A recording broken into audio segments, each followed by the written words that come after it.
अमित साहब कह रहे हैं यहाँ पे कि ऐसा हुआ और ये सब। देखिए, हम लोग जब प्रूफ की बात करते हैं तो क्योंकि एक एजुकेटेड सोसाइटी है, यहाँ पे पढ़े लिखे लोग हैं, जहाँ पे प्रूफ की वैल्यू है। आप बात करते हैं सैटेलाइट इमेजरी की, आप बात करते हैं वीडियोस की, आप बात करते हैं प्रूफ की, आप बात करते हैं कि ये जो वीडियो है ये बाहर से इसका फॉरेंसिक हो रखा है, इसलिए ये जेन्युइन है। आप यहाँ पे जाके, चाहे मैक्सआर हो, कोई और प्लेटफॉर्म हो, वहां से जाके आप डाउनलोड कर सकते हैं, ये ओरिजिनल है। इंडिया के अंदर ही हमने आपको आपके अंदर जाके घुस के मारा। आप अपना मलबा खुद दिखाएं दुनिया को, आप अपने राफेल पूरे करवा दें। हमारा तो चैलेंज है, हमारा एक जहाज भी डैमेज हो तो हम पकड़ लें। हम तो पूरे इंटरनेशनल मीडिया के सामने चैलेंज करते हैं कि हम अपने सारे जहाज सब कुछ गिनती करवाने को तैयार हैं। आप नहीं है तैयार। अच्छा, आप देखिए, दो तीन बातें हैं। ये जो अमित साहब कह रहे हैं यहाँ पे कि ऐसा हुआ और ये सब। देखिए, हम लोग जब प्रूफ की बात करते हैं तो क्योंकि एक एजुकेटेड सोसाइटी है, यहाँ पे पढ़े लिखे लोग हैं, और दुनिया भर में भारत के एजुकेशन का डंका है। सिलिकॉन वैली लगभग भारत चलाता है। बड़े बड़े आईटी के और कंपनियों के जो चीफ्स हैं।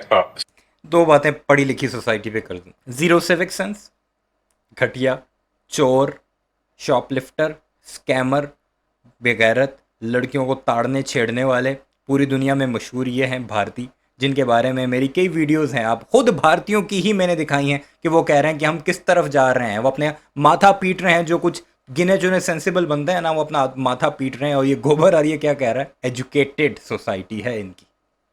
देखते हैं आगे इनकी एजुकेशन, मजीद आपको पता लगेगा इसी वीडियो में। सर, मेरी रिक्वेस्ट है, अमित साहब आप मुझे बोलने दें सर। मैं तो आपके बीच में नहीं बोला सर, प्लीज। तो एक भारत के एजुकेशन का डंका है। तो आप शुभंकर, जब आप या कोई भी एनडीटीवी के एंकर हैं, जब आप प्रूफ की बात करते हैं, you are talking to an educated audience, जहां पे प्रूफ की वैल्यू है। आप बात करते हैं सैटेलाइट इमेजरी की, आप बात करते हैं वीडियोस की, आप बात करते हैं प्रूफ की, आप बात करते हैं कि ये जो वीडियो है ये बाहर से इसका फॉरेंसिक हो रखा है, इसलिए ये जेन्युइन है। आप यहां पे जाके, चाहे मैक्सआर हो, कोई और प्लेटफॉर्म हो, वहां से जाके आप डाउनलोड कर सकते हैं, ये ओरिजिनल है। राइट? अब प्रॉब्लम यह है कि when you speak to the Pakistanis, वो लोग ये सब कर नहीं पाते। अब ये इन्होंने, पहले मैं था शिव के साथ एनडीटीवी पर ही, तो साहब ने बोला कि 5 राफेल गिर गए। इनके प्रधानमंत्री कहते हैं 6 राफेल गिर गए, कोई कहता है 3 गिर गए। मुझे एक बात समझ में नहीं आती कि ये इसी तरह बातों को बेशर्म कंफ्यूज करते हैं कि इतने राफेल गिर रहे। 6 जहाज तुम्हारे गिरे हैं, जिनमें 3 राफेल थे, जो कि तुम खुद माने हो। तुम्हारा अपना सुब्रमण्यम स्वामी, जो कि मोदी का राइट हैंड था, उसने खुद कहा है कि राफेल गिरे हैं। उसके अलावा तुम्हारे अपने सीडीएस ने माना है, डिप्टी आर्मी चीफ ने माना है, डोनाल्ड ट्रंप ने माना है, वीडियोस सामने आई हैं। तुम्हारे सिटिंग एमपी ने पार्लियामेंट के सेशन में खड़े होकर ये तक कहा है कि मैंने खुद टेल देखी है एक राफेल की, जिसका नंबर था 001। ये बगैरत, इसे और भी सबूत चाहिए। मैं कह रहा हूं 36 है, 36 के 36 अगर आपने हाइपोथेटिकली बात करते हैं, फर्ज कीजिए आपने 36 गिरा लिए, ठीक है, शाबाश, वेरी गुड।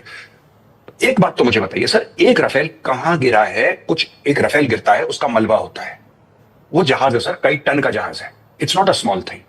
और फैक्ट चेक जब किया गया, अमेरिकन में फैक्ट चेक करा गया, पता लगा साहब बीकानेर में जो 5 साल पहले क्रैश हुआ था उसका डाल दिया सर। सर, राफेल और मिग 21 में फर्क होता है जनाब। आप ऐसे देखिए, this is good for a Pakistani audience Amit sahab, this is not good for an Indian audience. अच्छा, दूसरी चीज है कि हमारे यहां एक कल्चर है फौज से सवाल पूछने का। आप टेढ़े हो गए सर, जी शुक्रिया। हमारे यहाँ कल्चर है सबसे सवाल पूछने का, दैट इज अवर कल्चर। हम डेमोक्रेसी, आपके यहाँ कल्चर नहीं है। आप कहते हैं फील्ड मार्शल ने बोल दिया फील्ड मार्शल। आखिरी चीज शुभंकर जी मैं आपको बताना चाहता हूं, आपने पीओके की बात करी, जिसको बड़े फख्र के साथ ये लोग आजाद कश्मीर बोलते हैं। स्पेशल कम्युनिकेशन ऑर्गेनाइजेशन एक ऑर्गेनाइजेशन है, स्पेशल कम्युनिकेशन ऑर्गेनाइजेशन, जो सारा का सारा मोबाइल फोन का सिस्टम सो कॉल्ड आजाद कश्मीर में मैनेज करती है। सो कॉल्ड आजाद कश्मीर में स्पेशल कम्युनिकेशन ऑर्गेनाइजेशन है, ये गवर्नमेंट ओन्ड ऑर्गेनाइजेशन है, और इसके हेड है मेजर जनरल उमर अहमद शाह। अब आप समझ सकते हैं कितना ट्रस्ट है सो कॉल्ड आजाद कश्मीर के लोगों के ऊपर कि वहां का कम्युनिकेशन, वहां का मोबाइल सिस्टम टैप हो रहा है। एक फौजी को लगा रखा है वहां पे कि तुम सुनो ये किससे बात कर रहे हैं। वहां ये जाहिल एस्कॉम की बात कर रहा है, जो कि एक मोबाइल नेटवर्क है, गिलगित और कश्मीर के एरियाज़ में वो चलता है। बगैर तो हमें कश्मीरियों पर यकीन है, ट्रस्ट है, भरोसा है, लेकिन उसके साथ एक बेगैरत कौम बॉर्डर पर रहती है, यानी भारत। उस पर हमें ट्रस्ट नहीं है कि तुम बेगैरतियाँ करोगे, इसलिए हमने वहाँ पर एस्कॉम लगा रखा है ताकि तुम्हारी हरकतों पर भी नज़र हो। पे दूसरे नेटवर्क तो चलना मना है, लाइसेंस दे रखा है, लेकिन चलता यही है। स्पेशल कम्युनिकेशन ऑर्गेनाइजेशन, ये एक फौजी चलाता है, और ये स्पेशली इनका जो, अच्छा सूबा भी नहीं है, वो उसको सूबा भी नहीं मानते, वो लोग कह रहे सूबाचारी है, राइट? उसका नाम आजाद कर रखा है, जैसे कि पंजाब गुलाम है या सिंध गुलाम है, खैबर पख्तूनख्वा गुलाम है। तो इनसे पूछिए साहब ऐसा क्यों है? इसलिए है क्योंकि वो एक बगैरत से आज़ाद हुआ है। किस बगैरत से? भारत से। और दूसरा जो हमारा कश्मीर है, जिसे हम मकबूजा कश्मीर कहते हैं, इंडियन इलीगल ऑक्युपाइड कश्मीर कहते हैं, वो भी हम इंशाल्लाह आज़ाद करवा कर रहेंगे उन्हीं बेगैरतों से जिन बेगैरतों से हमने कश्मीर अपना वाला, जिसे हम आज़ाद कश्मीर कहते हैं, वो आज़ाद करवाया। और जो तुम बड़ा भड़के मार रहे थे ना कई दिन, हो गया माहिदा, हो गया एग्रीमेंट, और पाकिस्तान जिंदाबाद के नारे भी कश्मीर में लगे हैं आज। अहमद साहब, केवल हवा में बयानबाजियों का दौर जिससे मुगालते में खुश रहे पाकिस्तानी आवाम, या कुछ ग्राउंड पर भी है सतही तौर पर? दोनों सवाल जो आरोप गौरव जी ने लगाए सबूत को लेकर, क्योंकि आपके रक्षा मंत्री कितनी भद पिटी थी वो दुनिया ने देखा था जब सोशल मीडिया वाला बयान आया था, और ये सब फैक्ट्स बातें हैं, हवाबाजी हम भी नहीं कर रहे। जी शिवांकर, बहुत अच्छा लगा मुझे गौरव जी की आर्गुमेंट का।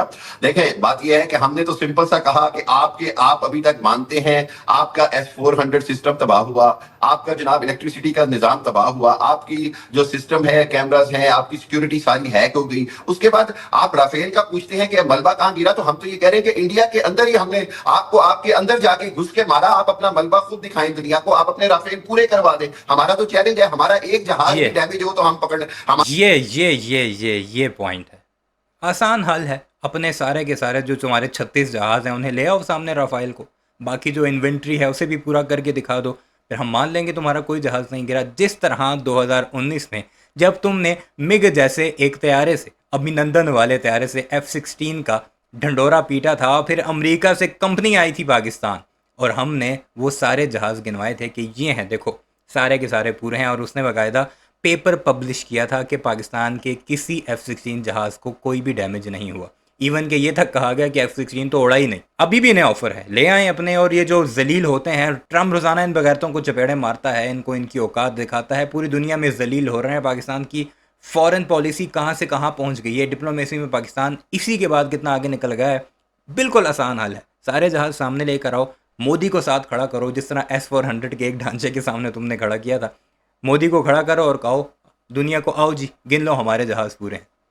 तब हम मान लेंगे, हम कहेंगे कि एक भी जहाज़ नहीं गिरा, हमने झूठ बोला है। लेकिन इतनी तुम में हिम्मत नहीं और तप्पड़ भी नहीं है, क्योंकि तुम्हें पता है कि तुम्हारे 6 जहाज़ गिरे हैं, जिनमें कम से कम 3 तो राफेल थे। हम तो पूरे इंटरनेशनल मीडिया के सामने चैलेंज करते हैं कि हम अपने सारे जहाज सब कुछ गिनती करवाने को तैयार हैं, आप नहीं है तैयार। अच्छा, अब तीसरी बात कर रहे हैं, अभी उन्होंने कहा जी कि उसको SCO को एक जनरल साहब चला रहे हैं।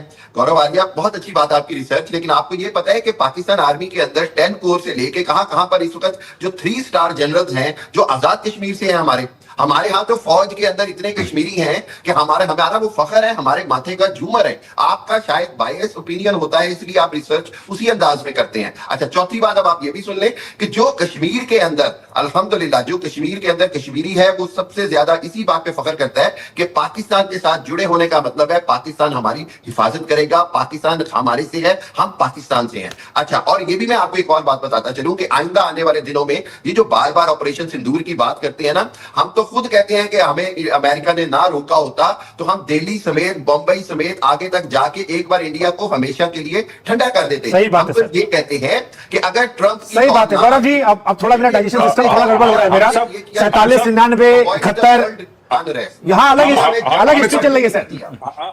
मिर्चें लगती चेक कीजिए कि जब पाकिस्तानी ने जवाब दिया, इन्हें इनकी औकात दिखाई और ये तक कहा कि दिल्ली के ऊपर भी हमारे ड्रोन उड़े हैं, और अगर अमेरिका बीच में ना आता, तुम उसके पांव जाकर ना पकड़ते कि हमने सीज फायर करना है, तो अगले 4-5 घंटों में तुम्हें तुम्हारी औकात वहाँ दिखाते जहाँ पर तुमने कभी सोचा तक नहीं था। तो फिर हाथ उठा कर गोबर आर्या दाद देने पर मजबूर हो चुका है। ये है इनकी असल औकात कि जब इन्हें इनकी आंखों में आंखें डालकर इन्हें इनकी औकात दिखाओ तो फिर ये जलील इसी तरह होते हैं और फिर शर्मिंदा भी इसी तरह होते हैं। बहरहाल यह है वो औकात भारतीयों की कि पाकिस्तानी ने इन्हें खुली ऑफ़र कर दी है इनके मीडिया चैनल पर कि ले आओ अपने जहाज़, दुनिया के सामने रखो, हम भी लेकर आते हैं। तुम जो कभी 13 तो कभी 21 और कभी 6 तो कभी 5 जहाज़ हमारे गिराते हो, वो भी लग पता जाएगा, और तुम्हारी भी राफेल कितने हैं या बाकी जहाज़ कितने हैं वो भी लग पता जाएगा। बाहर आपकी क्या राय है सारे मामले पर, खासकर इस सजेशन के बारे में ज़रूर बताइएगा।